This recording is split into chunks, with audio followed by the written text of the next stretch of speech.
suplicando que las enterraran vivas dentro del mismo ataúd para no afrontar sin él los azares del porvenir. Pero a medida que se iban reconciliando con la realidad de su nuevo estado, se les veía surgir de las cenizas con una vitalidad reverencida. Empezaban viviendo como parásitas de las sombras de los caserones desiertos. Se volvían confidentes de sus sirvientas, amantes de sus almohadas, sin nada que hacer después de tantos años de cautiverio estéril. Malgastaban las horas sobrantes cosiendo en la ropa de muerto de botones que nunca habían tenido que reponer. Planchaban y volvían a planchar sus camisas de puños y cuellos de parafinas para que siempre estuvieran perfectas. Seguían poniendo su jabón en el baño, la funda con sus iniciales en la cama, el plato y los cubiertos en su lugar de la mesa, por si acaso vivían de la muerte sin avisar, como solían hacerlo en su vida. Pero en aquellas misas de soledad iban tomando conciencia de que otra vez eran dueñas de su albedrío, después de haber renunciado no solo a su nombre de la familia, sino a la propia identidad, y todo eso a cambio de una seguridad que no fue más que una más de sus tantas ilusiones de novias.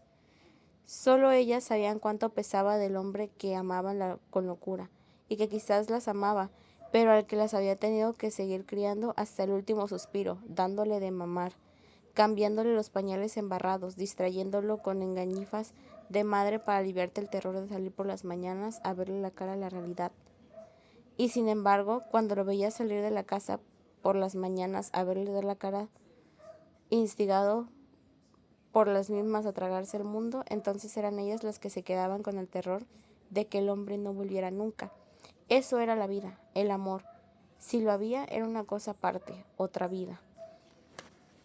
En el ocio reparador de la soledad, en cambio, las viudas descubrían que la forma honrada de vivir era merced del cuerpo, comiendo solo por hombre, amando sin mentir, durmiendo sin tener que fingir dormidas para escapar de una decencia del amor oficial, dueñas por fin del derecho de una cama entera para ellas solas en la que nadie les disputaba la mitad de su sábana, la mitad de su aire de respirar, la mitad de su noche, hasta que el cuerpo se saciaba de soñar con sus sueños propios y despertaba solo, en sus amaneceres de cazador furtivo. Florentino Ariza las encontraba a la salida de la misa de 5, amortajadas de negro y con el cuervo del destino en el hombro. Desde que lo vislumbraban en la claridad del alba atravesaban la calle y cerca de un hombre podía mancillarle su honra. Sin embargo, él estaba convencido de que la viuda desconsolada, más que cualquier otra mujer, podía llevar dentro de la semilla de la felicidad. Tantas viudas en su vida, desde la viuda de Nazaret, habían hecho posible que él vislumbrara como en las casadas felices después de la muerte de sus maridos, lo que hasta entonces había sido él una mera ilusión. Se había convertido gracias a ellas en una posibilidad de que se podía coger con las manos. No encontraba razones para que Fermina Daza no fuera una viuda igual, preparada por la vida para aceptarlo a él tal como era, sin fantasías de culpa por el marido muerto, resuelta a descubrir con él la otra felicidad de ser vivos 2 veces, con un amor de uso cotidiano que convirtiera cada instante en un milagro de vivir, y con otro amor de ella sola, preservado de todo contagio por la inmunidad de la muerte. Tal vez no habría sido tan entusiasta si hubiera sospechado siquiera de lejos que estaba Fermina Daza de aquellos cálculos ilusorios, cuando apenas empezaba a vislumbrar el horizonte de un mundo en el que todo estaba previsto, menos la adversidad. Ser rico en aquel tiempo tenía muchas ventajas, y también muchas desventajas, por supuesto, pero medio mundo lo anhelaba como la posibilidad más probable de ser eterno. Fermina Daza había rechazado a Florentino Ariza en un destello de madurez que pegó de inmediato en una crisis de lástima, pero nunca dudó de que su relación había sido certera. En su momento no pudo explicarse qué causas ocultas de la razón habían dado aquella clarividencia, pero muchos años más tarde, ya en las vísperas de la vejez, las descubrió de pronto y sin saber cómo en una conversación casual sobre Florentino Ariza todos los cartelunos habían conocido su condición de delfín en la campaña fluvial del Caribe en su época culminante, todos estaban seguros de haberlo visto muchas veces, inclusive de haber estado en tratos con él, pero ninguno lograba identificar en la memoria. Fue entonces cuando Fermina Daza tuvo la revelación de los motivos conscientes de que le impidieron amarlo. Dijo: es como si no fuera una persona, sino una sombra. Así era, la sombra de alguien a quien nadie conoció nunca, pero mientras resistía los asedios del doctor Juvenal Urbino, que era el hombre contrario, se sentía atormentada por el fantasma de la culpa, el único sentimiento que era capaz de soportar. Cuando lo sentía venir, se apoderaba de ella una especie de pánico que solo lograba controlar cuando encontraba a alguien, cuando alguien se caía. Cuando ella misma se pensaba un dedo de la puerta, se volvía asustada hasta el adulto que estuviera más cerca y se apresuraba a acusarlo. Fue culpa tuya, aunque en realidad no le importaba quién fuera el culpable ni convencerse de su propia inocencia.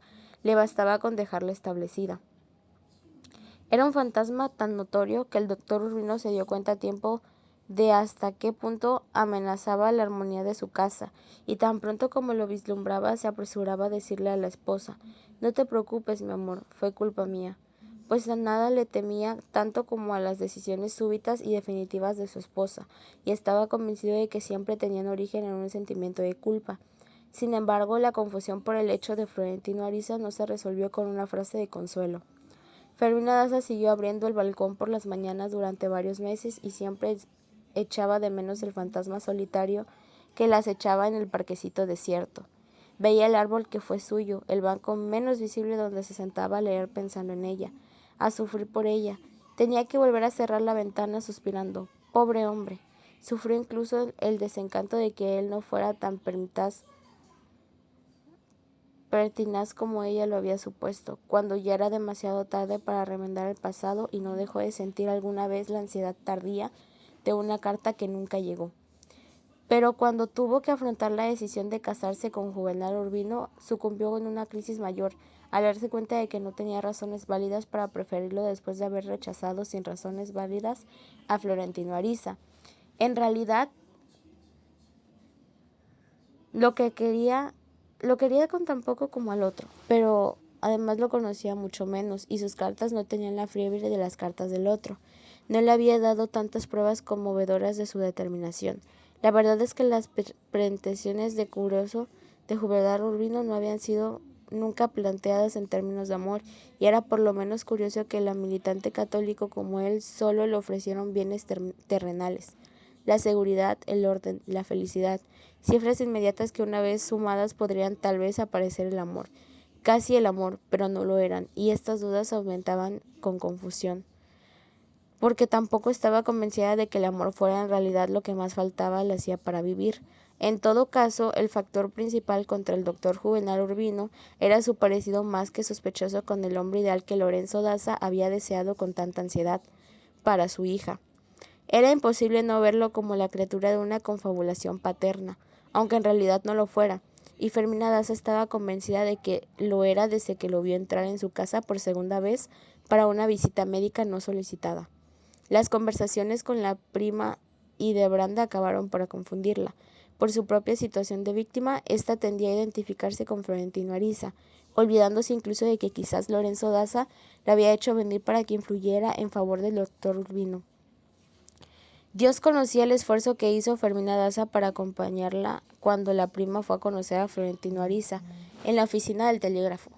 También ella hubiera querido verlo otra vez para confrontarlo con sus dudas, hablar con él a solas, conocerlo a fondo para estar segura de que su decisión impulsiva no iba a precipitarla a otro más grave, que era capitular en la guerra personal contra su padre, pero lo hizo en el minuto crucial de su vida, sin tomar en cuenta para nada la belleza viril de la pretendiente, ni su riqueza legendaria, ni su gloria temprana, ni ninguno de sus tantos méritos reales, sino aturdida por el medio de la oportunidad que se le iba y la inminencia que los 21 años, que su límite confidencial para rendirse al destino, le bastó ese mismo único para asumir la decisión como estaba previsto en las leyes de Dios y de los hombres hasta la muerte. Entonces se disiparon todas las dudas y pudo hacer sin remordimiento lo que la razón le indicó con los más decentes. Pasó una esponja sin lágrimas por encima del recuerdo de Florentino Ariza, lo borró por completo, y en el espacio que él ocupaba en su memoria dejó que floreciera una pradera de amapolas. Lo único que se permitió fue un suspiro más bonito que de costumbre, el último: pobre hombre. Las dudas más temibles, sin embargo, aparecieron de pronto cuando regresó del viaje de bodas. No bien acabaron de abrir los baúles, desempacar los muebles y desocupar las 11 cajas que trajo para tomar posesión de ama y señora del antiguo palacio de Marqués de Casualduro, y se había dado cuenta de que un veído mortal que estaba prisionero en la casa equivocada y peor aún que el hombre que no era. Necesitó 6 años para salir, los peores de su vida, desesperada por la amargura de doña Blanca, su suegra, y el retraso mental de las cuñadas, que si no habían ido a pudrirse vivas en la celda de clausura era porque ya la llevaban dentro. El doctor Urbino, resignado a rendir los atributos de la estirpe, se hizo sordo a las súplicas confiadas en que la sabiduría de Dios y la infinita capacidad de adaptación de la esposa habrían de poner las cosas en su puesto. Le dolía el deterioro de su madre, cuya alegría de vivir infundía en los tiempos de deseo de estar vivos hasta los más incrédulos. Era cierto, aquella mujer hermosa, inteligente, de una sensibilidad humana nada común en su medio, había sido mujer durante casi 40 años. El alma y el cuerpo de su paraíso social, la viudez la había amargado hasta el punto de no creerse que fuera la misma. La había visto fofa y agria, y enemiga del mundo. La única explicación posible de su declaración era el rencor que el esposo se habría sacrificado a conciencia de una montonera de negros, como ella decía, cuando el único sacrificio justo hubiera sido el de sobrevivir para ella. En todo caso, el matrimonio feliz de Fermina Daza había durado lo que el viaje de bodas, y el único que podía ayudarle a impedir el naufragio final estaba paralizado de terror ante la potestad de la madre. Era a él, y no a las cuñadas imbéciles y a la suegra medio loca a quien Fermina Daza atribuía la culpa de la trampa de la muerte en que estaba atrapada. Demasiado tarde sospechaba que detrás de su autoridad profesional y su fascinación mundana, el hombre con quien se había casado era un débil sin redención, un pobre diablo envalentonado con el peso social de sus apellidos. Se refugió con el hijo recién nacido. Ella lo había sentido salir de su cuerpo con el alivio de liberarse de algo que no era suyo, y había sufrido el espanto de sí misma al comprobar que no sentía el menor afecto por aquel ternero de vientre que la padrona le mostró en carne viva, sucio de sebo y de sangre, y con la tripa umbilical enrollada en el cuello. Pero en la soledad del palacio aprendió a conocerlo. Se conocieron y descubrió en un gran albozo que los hijos no solo se quieren por ser hijos, sino por la amistad de la crianza. Terminó por no soportar nada ni nadie distinto de él en su casa que la desventurara. Le deprimía la soledad, el jardín de cementerio, la desidia del tiempo en los enormes aposentos sin ventanas. Se sentía enloquecer en las noches dilatadas por los gritos de las locas en el manicomio vecino. Le avergonzaba la costumbre de poner la mesa de banquetes todos los días, con 4 manteles bordados, servicios de plata y candelabros de funeral, para que 5 fantasmas cenaran con una taza de café con leche y almojábanas. Detestaba el rosario del atardecer, los remilgos de la mesa, las críticas constantes a su manera de coger los cubiertos, de caminar con esos trancos místicos de mujer de la calle, de vestirse como en el circo, y hasta de su método ranchero de tratar al esposo y de darle de mamar al niño sin cubrirse el seno con la mantilla. Cuando hizo las primeras invitaciones para tomar el té a las 5 de la tarde con galletitas imperiales y confituras de flores, de acuerdo con una moda reciente en Inglaterra, doña Blanca se opuso, ya que en su casa se bebían medicinas para sudar la fiebre en vez del chocolate con queso fundido y ruedas de pan de yuca.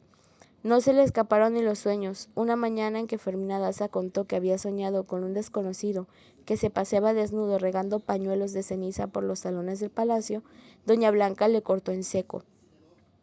Una mujer decente no puede tener esa clase de sueños. A la sensación de estar siempre en casa ajena se sumaron 2 desgracias mayores. Una era la dieta casi diaria de berenjenas en todas sus formas, que doña Blanca se negaba a variar por respeto al esposo muerto, y que Fermina Daza se resistía a comer. Detestaba las berenjenas desde niña, antes de haberlas probado, porque siempre le pareció que tenían color de veneno. Solo que esa vez tuvo que admitir de todos modos que algo había cambiado para bien en su vida, porque a los 5 años había dicho la misma en la mesa, y su padre le obligó a comerse completa la cazuela prevista para 6 personas. Creyó que iba a morir, primero por los vómitos de la berenjena molida, y después por el tazón de aceite de castor que le hicieron tomar a la fuerza para curarla del castigo. Las 2 cosas que le quedaron revueltas en la memoria como un solo purgante, tanto por el sabor como por el terror del veneno.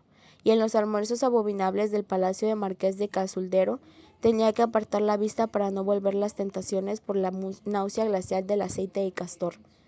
La otra desgracia fue el arpa. Un día, muy consciente de lo que quería decir, doña Blanca había dicho: «No creo en mujeres decentes que no sepan tocar el piano».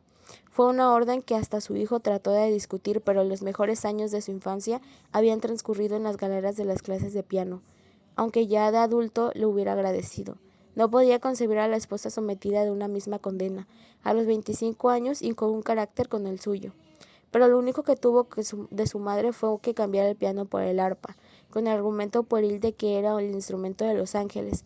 Así fue como trajeron del Viena el arpa magnífica, que parecía de oro y sonaba como si lo fuera, y aunque fue una de las reliquias más preciadas del museo de la ciudad hasta que se consumieron las llamas de todo lo que tenía dentro, Fermina Daza se sometió a esa condena de lujo tratando de impedir el naufragio de los sacrificios finales.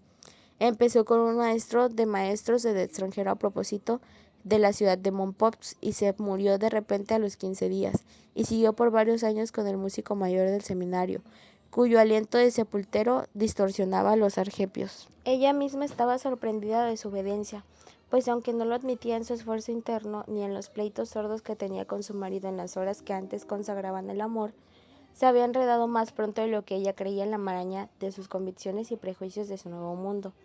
Al principio tenía una frase ritual para abrir su libertad de criterio: «A la mierda, abanico, que es tiempo de brisa». Pero después, celosa de sus privilegios bien ganados, temerosa de la vergüenza y el escarnio, se mostraba dispuesta a soportar hasta la humillación con la esperanza de que Dios se apiadara por fin de doña Blanca, quien no se cansaba de suplicarle en sus oraciones que le mandara la muerte. El doctor Urbino justificaba su propia debilidad con argumentos de crisis, sin preguntarse siquiera si no estaba contra de su iglesia. No admitía que los conflictos con la esposa tuvieran origen en el aire enriquecido en la casa, sino en la naturaleza del matrimonio, una invención absurda de solo podía existir por la gracia infinita de Dios. Estaba contra toda la razón científica que dos personas apenas conocidas, sin parentesco alguno entre sí, con caracteres distintos, con culturas distintas y hasta con sexos distintos, se vieran comprometidos de golpe a vivir juntas, a dormir en la misma cama, a compartir los distintos comprometidos y tal vez que tuvieran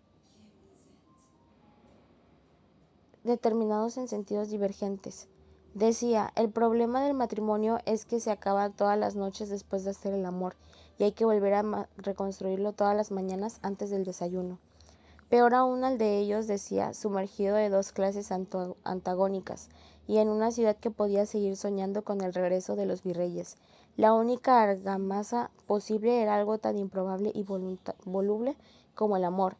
Si lo había, y en el caso de ellos no lo había cuando se casaron, y el destino no había hecho nada más que enfrentarlos a la realidad cuando estaban a punto de inventarlo.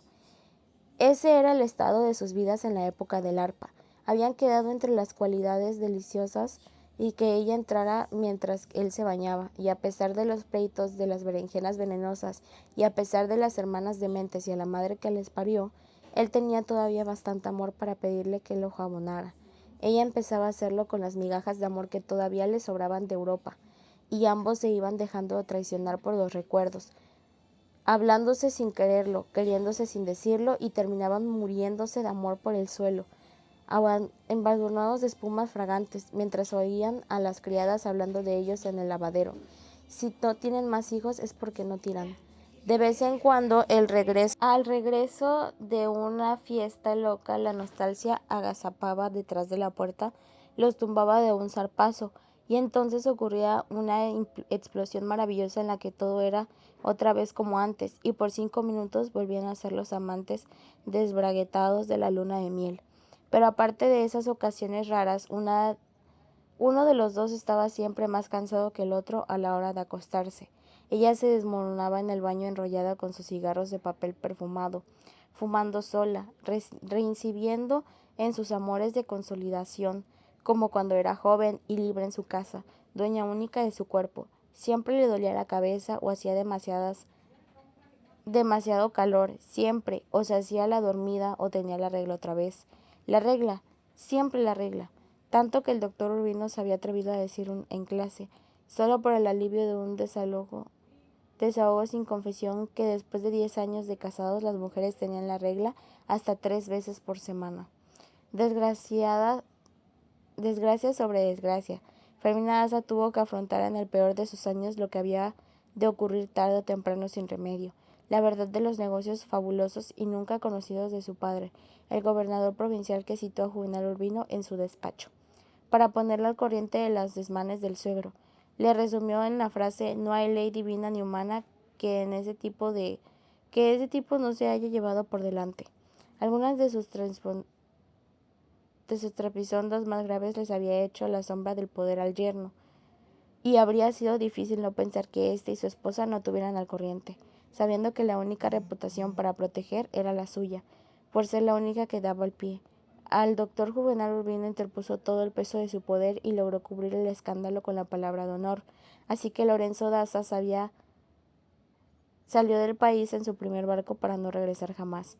Volvió a su tierra de origen como si fuera uno de los viajecitos que se hacían de vez en cuando para engañar a la nostalgia, y en el fondo de esa apariencia había algo de verdad. Desde hacía un tiempo subía que los barcos de su patria solo para tomarse un vaso de agua de las cisternas abastecidas en los manantiales de su pueblo natal. Fue sin dar el brazo a torcer, prestando inocencia y todavía tratando de convencer al yerno de que había sido víctima de una confabulación política. Se fue llorando por la niña, como llamaba Fermina Daza desde que se casó, llorando por el nieto, por la tierra en la que se hizo rico y libre, y donde logró la proeza de convertir a la hija en una dama exquisita a base de negocios turbios. Se fue envejeciendo y enfermó, pero todavía vivió mucho más de lo que ninguna de sus víctimas hubiera deseado. Fermina Daza no pudo reprimir el suspiro de alivio cuando le llegó la noticia de la muerte, y no le guardó luto para evitar preguntas, pero durante varios meses lloraba porque con una rabia sorda sin saber por qué cuando se encerraba a fumar en el baño y era que ella lloraba por él. Lo más absurdo de la situación de ambos era que nunca parecieron tan felices en público como en aquellos años de infortunio, pues en realidad fueron los años de sus víctimas mayores sobre la hostilidad sosterrada de un medio que no se resignaba a admitirlos como eran, distintos y novedosos, y por tanto transgresores de orden tradicional. Sin embargo, esa había sido la parte final para Fermina Daza. La vida mundana que tantas incertidumbres le había causado antes de conocerla no era más que un sistema de pactos atávicos, de ceremonias bonales, de palabras previstas, con el cual se entretenían en sociedad unos a otros para no asesinarse. El signo dominante de ese paraíso de frivolidad provinciana era el de miedo a lo desconocido. Ella lo había definido como un modo más simple: el problema de la vida pública es aprender a dominar el terror, el problema de la vida conyugal es aprender a dominar el tedio. Ella la había descubierto de pronto con la nitidez de una revelación desde que contó, arrastrando la indeterminación con la de novia con el vestón salón del club social, enriquecido por los vapores revueltos de tantas flores, el brillo de los valses, el tumulto de hombres sudorosos y mujeres tremendas que las miraban sin saber todavía cómo iban a conjurar aquella amenaza deslumbrante que les mandaba el mundo exterior. Acababa de cumplir los 21 años y apenas se había salido de su casa para el colegio, pero le bastó con una mirada circular para comprender que sus adversarios no estaban sobrecogidos de odio, sino paralizados por el miedo. En vez de asustarlos más con lo que estaba ella, les hizo la caridad de ayudarlos a conocerla. Nadie fue distinto de como ella quiso que fuera, tal como le ocurría con los ciudadanos, pues no le parecía mejores ni peores, sino que ella las hacía de su corazón. A París, a pesar de la lluvia perpetua de sus tenderos sórdidos y de la grosería hemogénica de los cocheros, había de recordarla siempre con la ciudad más hermosa del mundo, no porque en realidad lo fuera o no lo fuera, sino porque quedó vinculada con la nostalgia de unos años más felices. El doctor Urbino, por su parte, se impuso con armas iguales a las que usaba contra él, solo que manejadas con más inteligencia y con una solemnidad calculada. Nada ocurría sin ellos: los paseos cívicos, los juegos florales, los acontecimientos artísticos, las tómbolas de caridad, los actos prioritarios, el primer viaje en globo, todo estaba entre ellos y casi siempre en el origen y al frente de todo. No podía imaginarse en sus años de desgracias que pudiera haber alguien más feliz que ellos, ni un matrimonio tan armónico como el suyo.